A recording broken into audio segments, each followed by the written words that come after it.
Assalamualaikum warahmatullahi wabarakatuh.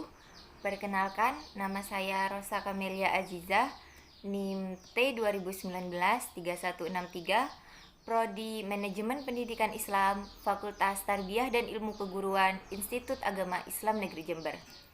Video ini saya buat untuk memenuhi tugas mata kuliah Manajemen Pembiayaan Pendidikan yang diampu oleh dosen Imam Syafi'i. Kemudian masuk pada pembahasan kali ini dengan judul Alokasi dan Distribusi Pembiayaan Pendidikan. Subbab pembahasan kita kali ini yaitu tentang yang pertama, alokasi pembiayaan pendidikan. Yang kedua, distribusi pembiayaan pendidikan.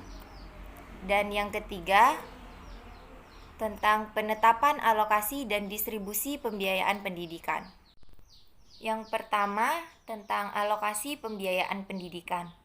Dalam Undang-Undang Dasar 1945, Pasal 31 Ayat 4, negara memprioritaskan anggaran pendidikan sekurang-kurangnya 20% dari anggaran pendapatan dan belanja negara, serta dari anggaran pendapatan dan belanja daerah, untuk memenuhi kebutuhan penyelenggaraan pendidikan secara nasional. Menurut Inspektur Jenderal Kementerian Pendidikan dan Kebudayaan, Bapak Daryanto tahun 2016 menyatakan ada dua faktor penyebab kurangnya alokasi anggaran pendidikan yang dilakukan pemerintah daerah.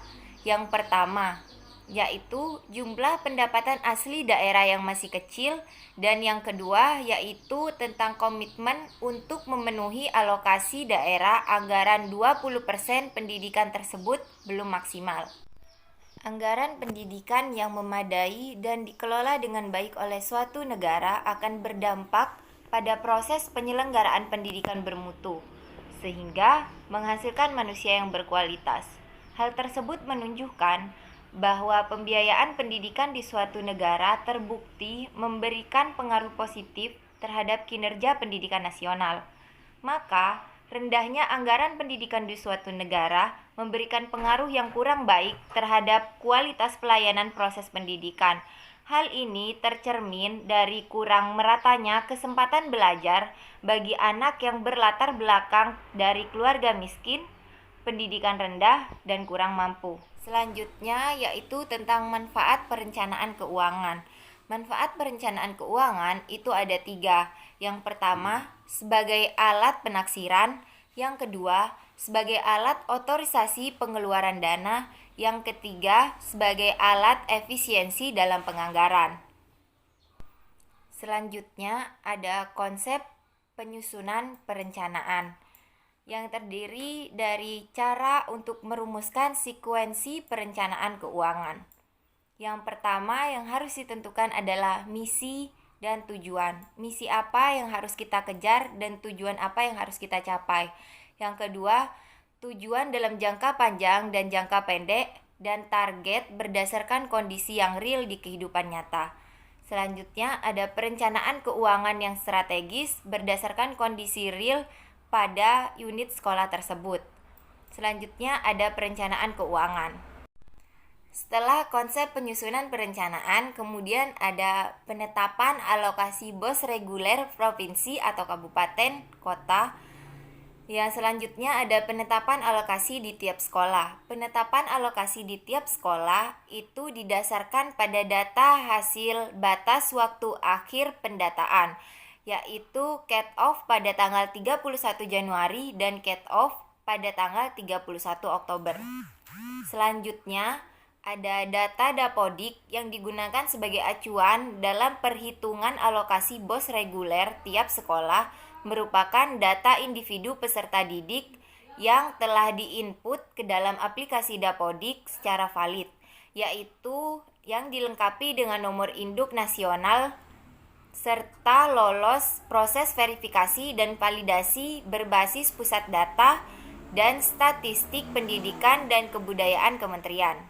Selanjutnya, ada kebijakan khusus terkait perhitungan alokasi BOS reguler. Subbab yang kedua yaitu tentang distribusi pembiayaan pendidikan.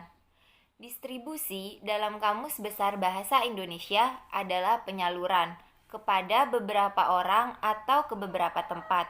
Sedangkan pembiayaan adalah segala sesuatu yang berhubungan dengan biaya.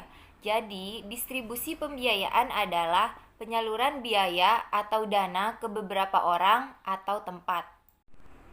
Hasil studi yang dilakukan oleh Clark dan teman-teman menemukan bahwa distribusi bantuan dana pemerintah kepada sekolah negeri di Indonesia hanya sebesar 221.000 per siswa sekolah dasar setiap tahunnya.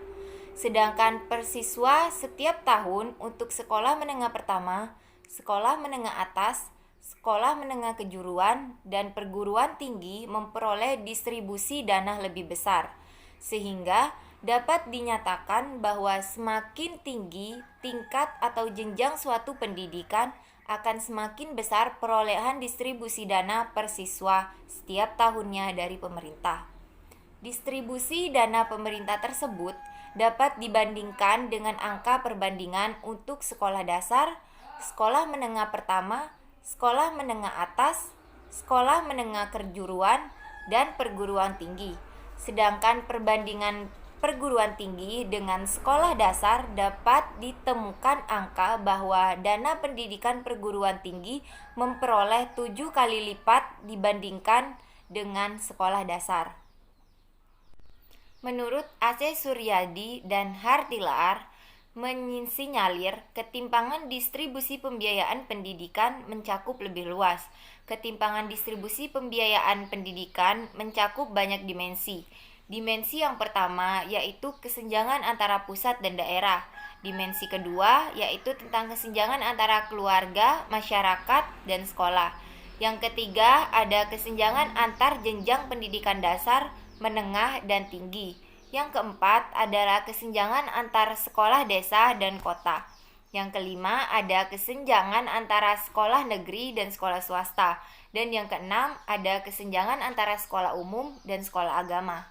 Masuk pada subbab yang ketiga yaitu tentang penetapan alokasi dan distribusi pembiayaan pendidikan berupa dana BOS reguler. Tim BOS reguler kabupaten kota bertanggung jawab terhadap proses pendataan pada SD dan SMP yang memiliki keterbatasan untuk melakukan pendataan secara mandiri. Sementara tim BOS reguler provinsi bertanggung jawab terhadap pendataan data SMA, SMK, SDLB, SMPLB, SMALB, dan SLB yang memiliki keterbatasan untuk melakukan pendataan secara mandiri. Sekian, terima kasih. Kurang lebihnya mohon maaf. Wassalamualaikum warahmatullahi wabarakatuh.